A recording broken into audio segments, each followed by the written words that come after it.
you're finally in the UFC, man, right? Obviously, you called it many times even before that, right? Like you really wanted to get into the UFC. Is there just a sense of gratitude for you, man, just knowing that you're on the UFC roster now? Because I'm sure that had to be an early goal for you, right? And I'm sure you're focused now to do great things, but do you ever just take a step back and say, I'm finally on the UFC roster now, I could finally build from here? Absolutely. Only in the past year, like gratitude for everything. I try to be grateful for it. Waking up every day at the minute. That's what the mindset I'm in. To be honest, lad, it's because I know how lucky I am. I'm literally living my dreams here. Of course, my dream is the UFC Yeah. bantamweight champion. But like I try to take these days in because I'm gonna. This is fucking woo woo way of thinking, but like that, I'm gonna be a 60-year-old man, and it's gonna be over, and I'm gonna be looking back saying those Yeah. were the days, and I don't want to be sitting there saying, "Fuck, you should have tucked them in more." Do you know what I mean? So, no, lad, I do. I'm so grateful that this is what I do for a living. I'm so grateful to get to wake up and I don't work. Like this isn't a job. This is like I get to do my hobby on a Monday morning. Do you know what I mean? So, Yeah. and then I get to go fucking fight and compete in front of 20,000 people in 8 weeks in Atlantic City, America. Like so, no, lad, gratitude is the word. Yeah, I'm actually gonna get that word tattooed on me this weekend. It's funny you say that. Oh, really? Well, This I guess Saturday, that I that ties in then. yeah, I swear to God, that's true. Yeah, absolutely. So, I mean, when you look at, gratitude and things like that, right? I mean, as far as the things you have now in your life, right? Do you feel like if you were not in the position where you were now, would you be able to be, able to compete in the UFC? Like, let's say 5 years ago, where you think not obviously you were still preparing yourself physically, but mentally, do you think 5 years ago you would have been able to withstand the obstacles that you're gonna have to face now in the UFC? Not a chance. No, I was not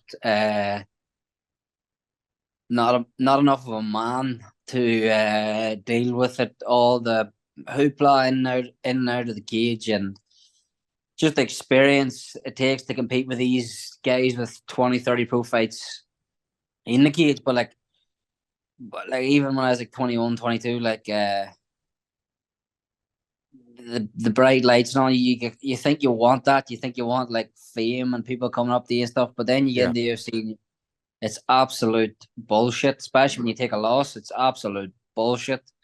So no, I the last probably since pre-COVID, I've grown up a lot, matured a lot, and that's essential. Like see these guys rush into the UFC from contender when they're like 5-0 and they're like 21.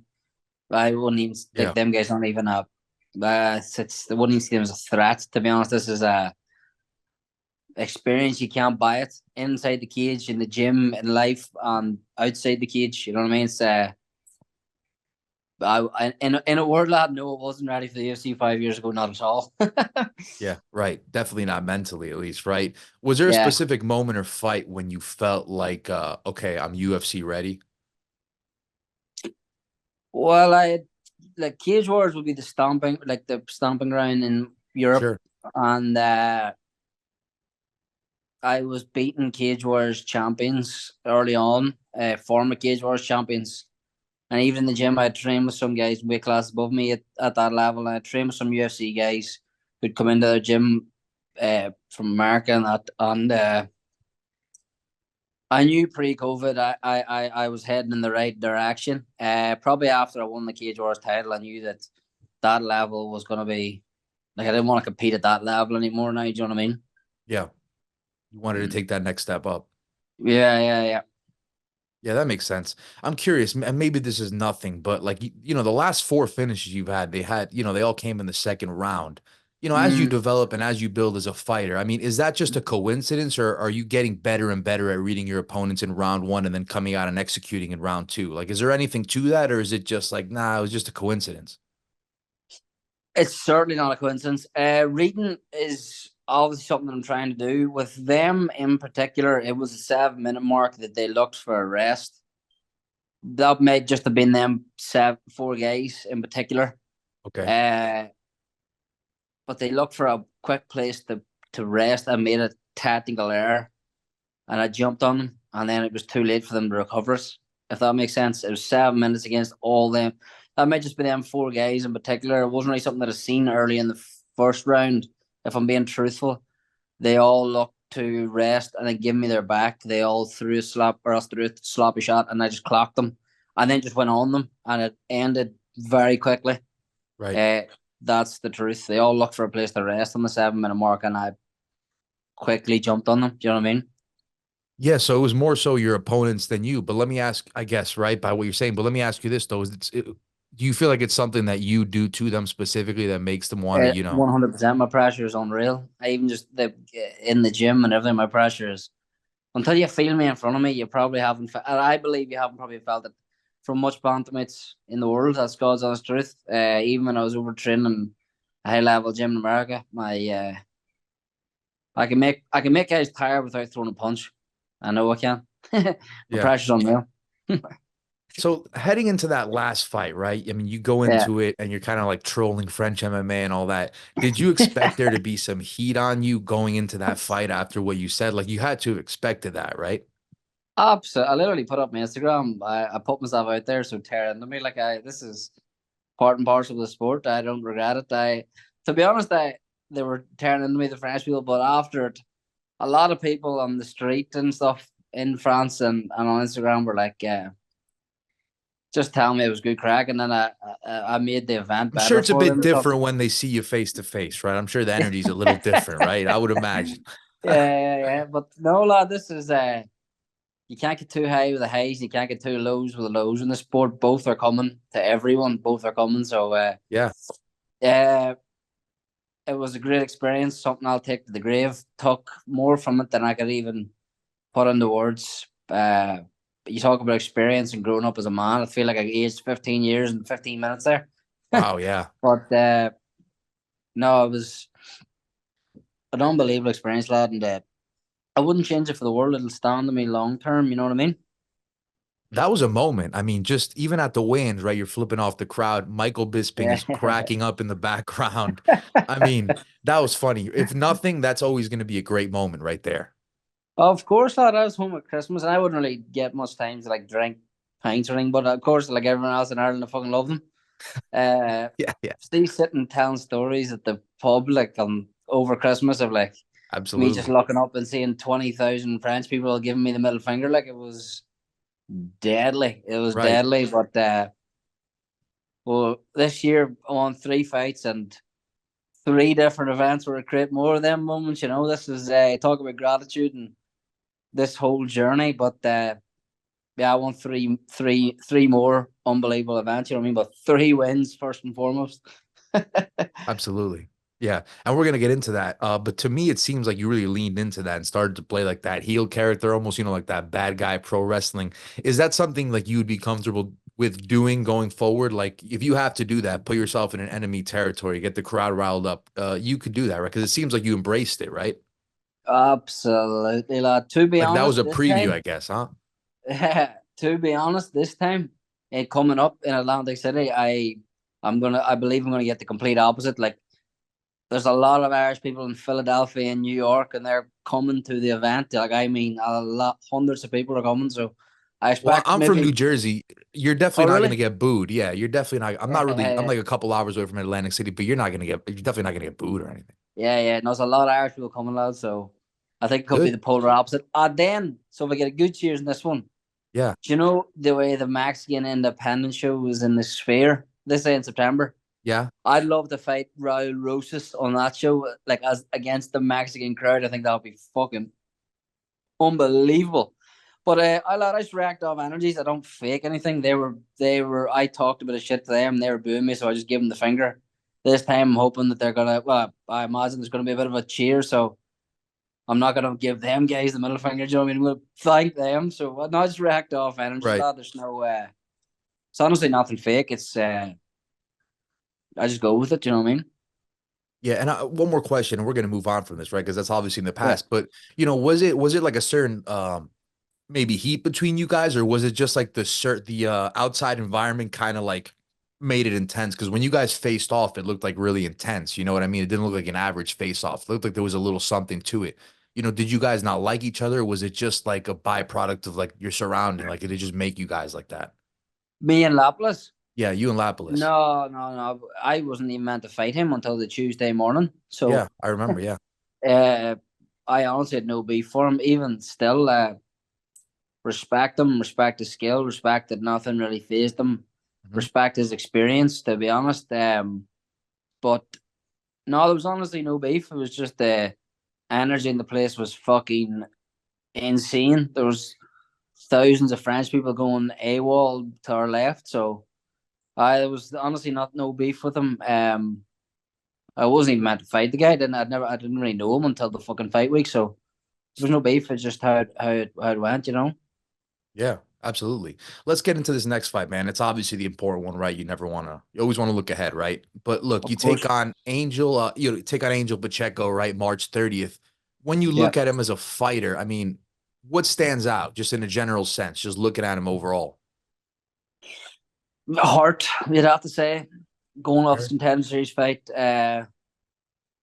nothing really impressed skill wise, if I'm being 100 honest, but heart, and he really, really, really wants it.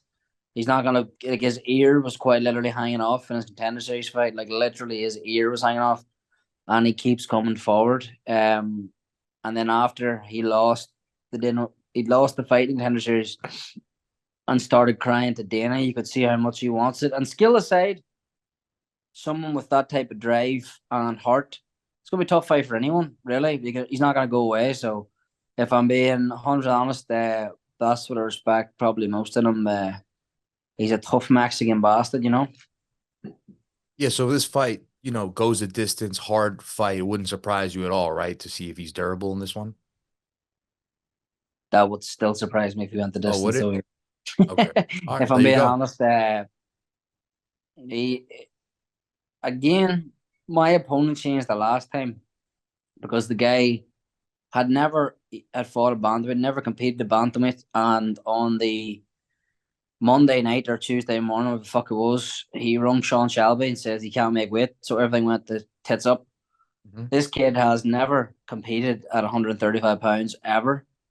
He was 155, went down to 45 in the contender series. Looked pretty gaunt at the weigh-in, if I'm being honest.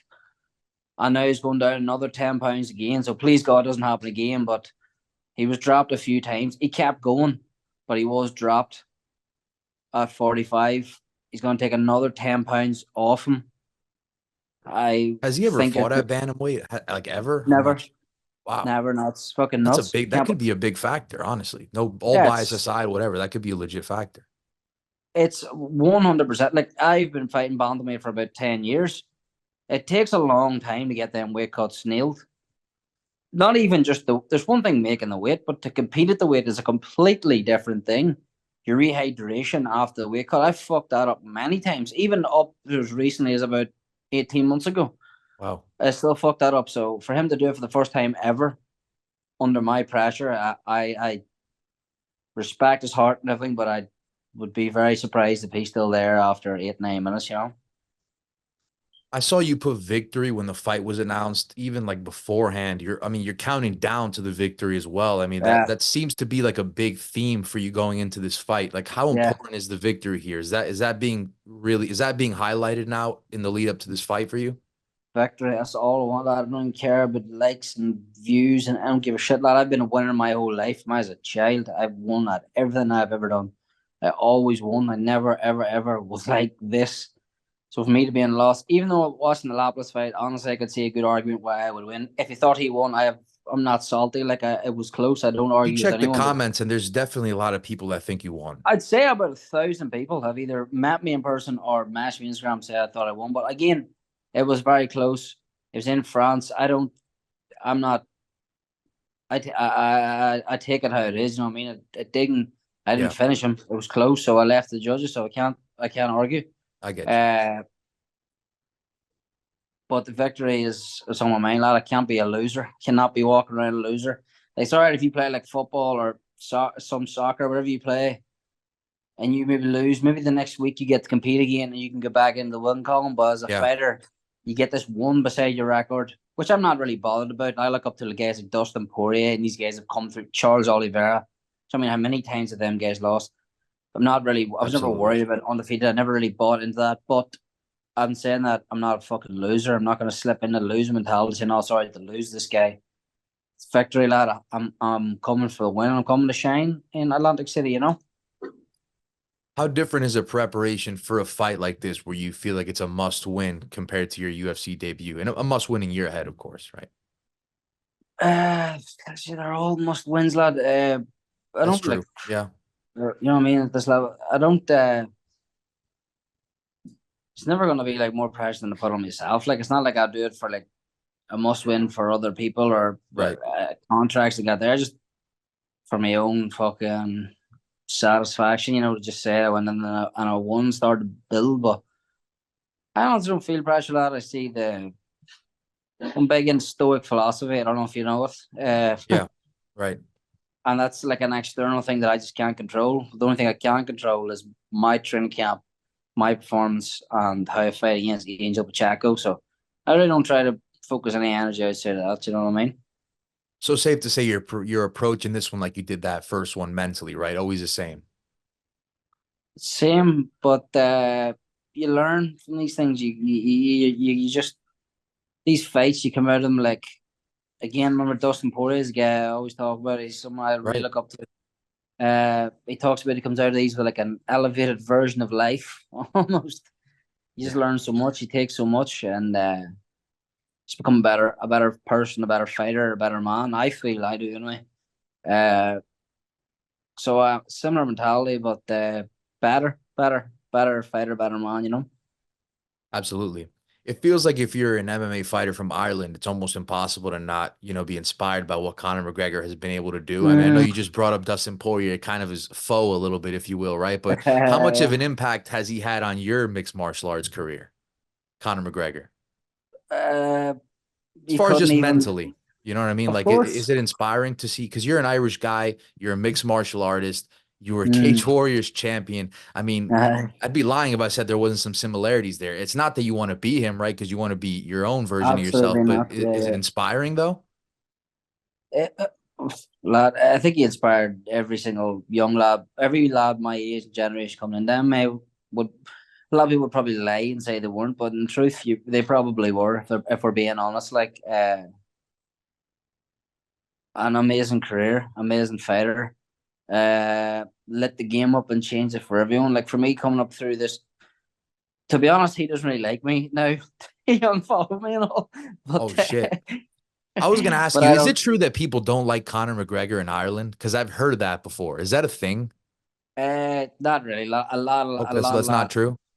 Well, it's like everyone. Like he's a polarizing figure. Like he definitely divides opinion. An older generation probably don't like it, but young people still are into him. Like you know what I mean. He couldn't walk up the street in Ireland. Like put it that way. Uh, Really? So like the more respectable, more old school traditional people, they don't like his antics and stuff, right? But like the I younger would people do. guess that I'm talking to other people. So you're I saying he have the can't even same walk down the street? McGregor in I mean, Dublin. he'll Not get like, but like in a bad way or in a good way, because obviously he's famous and he'll get like no, surrounded. a good way. Like Okay, okay, right. he would be surrounded by people. I Gotcha. would imagine. Like he couldn't walk up Dublin Main Street. You could argue I have the anywhere in the world, same. right? Probably, I have the same conversation every night. If I go on a night out or I'm home and a sauna or anything, I have the same conversations like, "Oh, you do MMA?" I is like the same way it goes. Like, goes, "What about McGregor?" That's how the conversation goes every That's time. I'm like, yeah, "Oh, always. he's going good," and he goes, "He's made too much money." I'm like, "Ah, fucking fair play to him." Though. I have the same conversation with everybody about 100 times a day. It's But funny because I was gonna say not to be generic leading into that McGregor question because I feel like you probably get 1,000 of them. But I'm curious, like, what's this? He unfollowed you? He doesn't like you? oh no, I don't even want to. To be honest, lad, I don't even hold it to him. He's I'm sure we'll make up again, but Sure. I was just a bit of a thing on Twitter. But What is it with like a thing yeah, like with his teammate or something like that? So I guess. no, it was over his beer. I think it was Oh so shit. silly. One day it was over after my loss. I was a bit drunk, and he was probably drunk too. Uh, that's how it goes. But you know, it's people like probably similar in that. Like he's probably thinking, "Oh fuck this cunt," and I don't think like. Oh, I'm gonna actively get some. I'm not gonna. I'm no one's fanboy, put it that way. Maybe I was when I was 16, but I don't hold it to him. He still inspires me. I really want to watch him fight. So now he changed the game. him as a 145er, in my opinion, is one of the greatest who ever done it. Really, one of the greatest to ever do it. So all respect to him. I'd love to trim them down the line, definitely. Love to trim them. Yeah. Well, let me not be the generic person again, but I'm gonna ask you this. He's supposed to fight Michael Chandler at UFC 300. Well, I Yeah, don't know if it's gonna happen there, whatever. If that fight goes yeah. down, how do you see it playing out? Because I love Conor, but that injury and time off, it has to play a factor, right? Just thinking logically. Oh, absolutely. That's and time out of the cage. I think that man won. That man won a UFC world title. Sorry, won his last year when he beat Ali Alvarez. Mhm. When he won that, Tony Ferguson was one of the top fighters in the world. Do you know what I mean? Yeah, Edson Barboza was in the top five in the world at lightweight. whole different scene. Darren Till was one of the best prospects in the sport. That's a long time Barack ago. A Obama lot. was president. Do you know what I mean? Like a lot of things happened since then. And then how active has he been since then? He had a boxing match, and then he fought who? Oh, Cowboy at Cowboy, and then he lost to two. Dustin twice. That's not like activity is an absolute. But he said inactivity. Sorry, he said that himself out in the Abu Dhabi one. He did. Uh, Yeah, and for the third Poirier fight, he said he wanted to be it's active.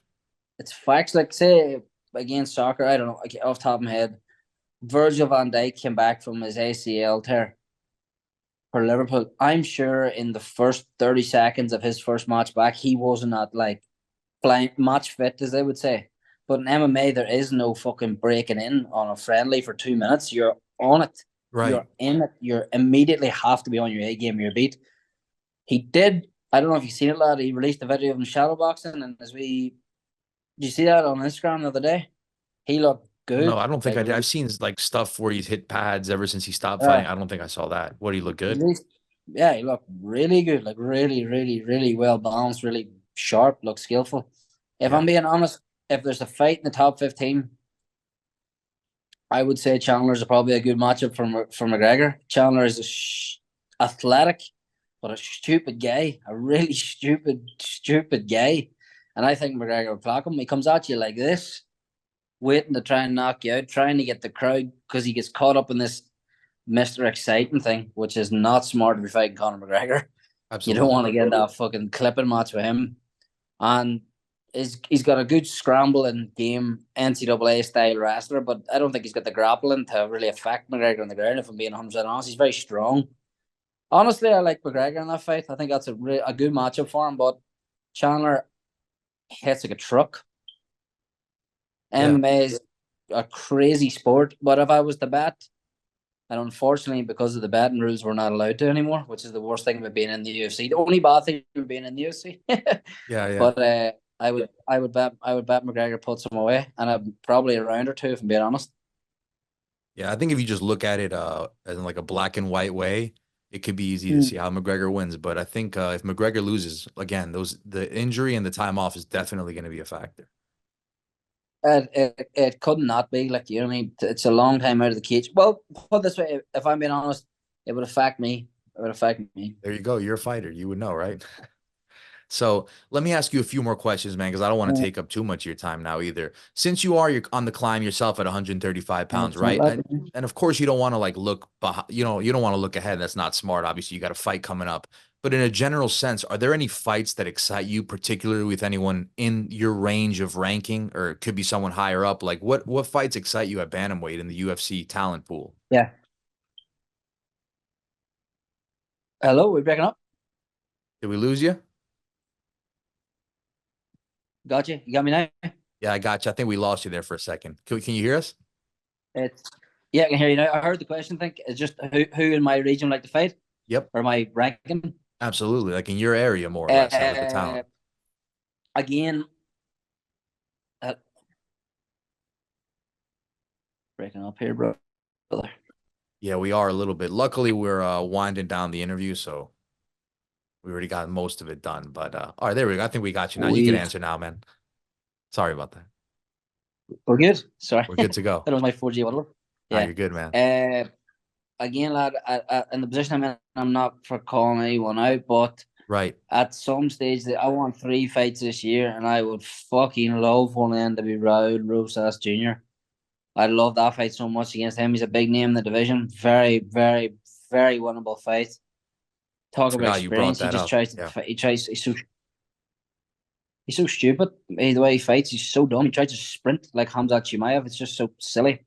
How you Well, he think you could definitely got approach an yeah. exposed in that Gutierrez fight. That's the literal reason that he lost the fight. He gassed himself Rodriguez? out. Rodriguez, Yeah, my bad. Yeah, he's a good fighter. Trish Rodriguez is up to 45 now. yeah, he's a good fighter. Uh, that's how he fights. It's silly, and then you will have thought, okay, he's learned from it, but he hasn't. He approached the next way. He just fought Terrence Mitchell, who just was a gimme fight. Fought the exact same way. Yeah, I think I'd absolutely rip the face off that kid, to be honest. Or Cameron Simon. I've been calling these guys out from before I was in the UFC. So one of them two, I feel this year is very realistic and could be a big fight for the position we would be in our division. Like I have a very big following from this part of the world now, and after the Paris and stuff, I got a bit of hypes. yeah, Obviously, the result probably affect that, but if I got a win, two wins, I don't see why I couldn't fight one of those two guys. You know, sure. One more question, man. Again, don't want to hold you for too long. There's good. so many, division records in the UFC, things, belts, there's so many way people want to be known as the exciting fighter. You personally, do you have any goals or accolades that you want to achieve in the UFC bantamweight division aside from the belt? It's obviously the main one, but is there any like do you want to be known as exciting fighter? Do you want to break some records in the division? Like, what are you looking to achieve in the UFC bantamweight division aside from winning the championship? Well, the belt is obviously paramount. Sure. That's really my only goal. After that, I just want to take a couple of thousand Irishmen across to Vegas. I just always wanted to do that. Lot have Okay. them ridiculous fight nights. The way I'm about to have like a mini one right now. I'll be honest. I'm bringing a lot of Irish people who are living in America Little to that preview. fight. Yeah, yeah. But I just want some big nights in Vegas. With insane crowds because a drunk Irish crowd, lad, even in the World Cup, the Rugby World Cup, whatever it is, there nothing even comes close. Katie Yeah. Taylor's fight, Conor McGregor's fights, it's like no MMA, you one's see even, it too. Sure.